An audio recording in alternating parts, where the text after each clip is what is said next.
Does anyone know of a good plumber? I fucked up on one of those stupid ritual things that everyone's doing, and now my shower's leaking, and also there's some faceless guy in my kitchen. My landlord is going to kill me, especially because I also have a cat, and I'm not even supposed to have pets. It all started when I was drunk texting this girl on Tinder, and she said that the only way we would meet up is if I did this weird ritual thing where I summon a ghost or some shit. I think she called it mea culpa or something.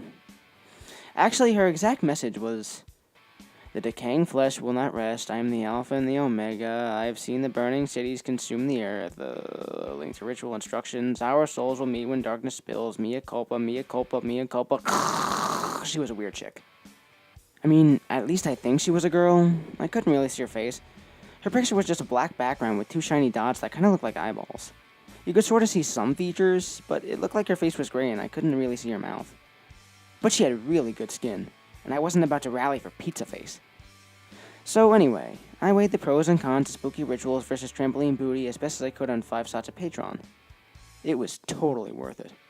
I set my cell phone to 3:26 a.m., but since my phone is a 2005 Motorola Razr that was dropped in the toilet a couple times, it went off at 4 a.m. Fuck. I decided to go through with the ritual anyway. I was also supposed to have a friend during this thing, but my bestie recently got incarnated for selling heroin on the corner of Patterson Park and Eastern Avenue. Shout out to my main man, Roscoe. Anyway, I sat up and turned off my alarm, but the moment I turned it off, I drunkenly passed out again.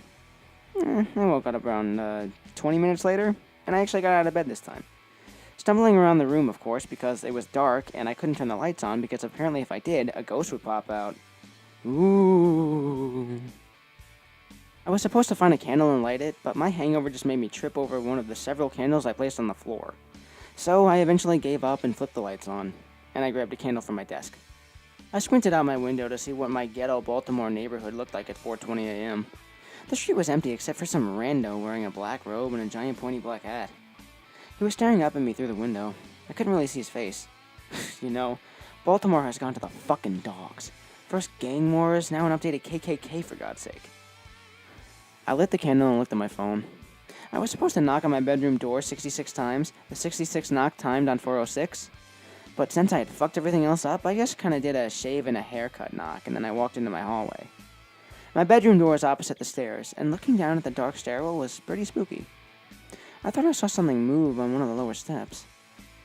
For the next step, I was supposed to close my eyes and walk forward while chanting mea culpa, mea culpa, mea culpa, which is Italian for my culpa, which is probably some kind of shitty Italian car. I tried to close my eyes and walk forward while talking about Italian cars, but my cat, Fish Sticks, ran under my feet and I ended up tripping over him and falling down the flight of stairs. At some point, the stupid candle went out as I flailed down the stairs, but I was too concussed to care. I rolled up from the ground, groaning, and decided that I would just continue to go through the motions, which meant hiding in a closet waiting for the ghost to play hide-and-seek with me. I chose the kitchen pantry because I had some open potato chips in there, so I made my way back. As I stumbled, I heard several soft whispers behind me. I spun around hoping that I was right about Fish Sticks knowing how to talk, but there was no one there. Except for the figure standing in the corner. I stopped, blinked, and it was gone. I really need to lay off the patron. As I honed in on the closet, the alcohol and concussion finally caught up with me and I stumbled to a stop, doubling over and vomiting watery patron all over the floor. Fuck. My ass was landlord grass. The hellish combination of alcohol, concussion, post-vomit, and a looming eviction notice caused my emotions to go haywire and I unleashed a violent sob, mucus and tears rivering down my face. I heard a noise outside the kitchen. My eyes fell on the kitchen window and I spied on that stupid gang member KKK dude in my backyard, still staring at me. I must have looked like an idiot weeping in front of my kitchen pantry. Too ashamed to confront him, I just crawled back into the pantry and shut the door. It was so cold in there it damn froze my man-titties off. My air conditioner was probably broken. I definitely needed to call the landlord, but that would mean sedating Fish Sticks and stuffing him in a suitcase under my bed.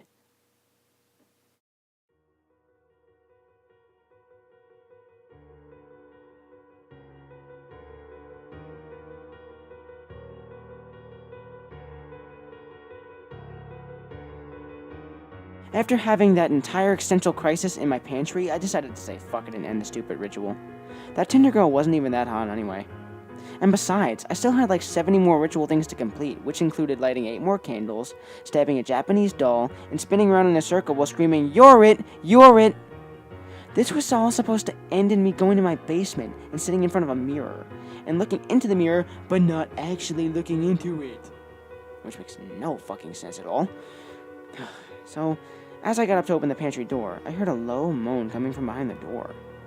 I froze. I prayed to God it wasn't my landlord.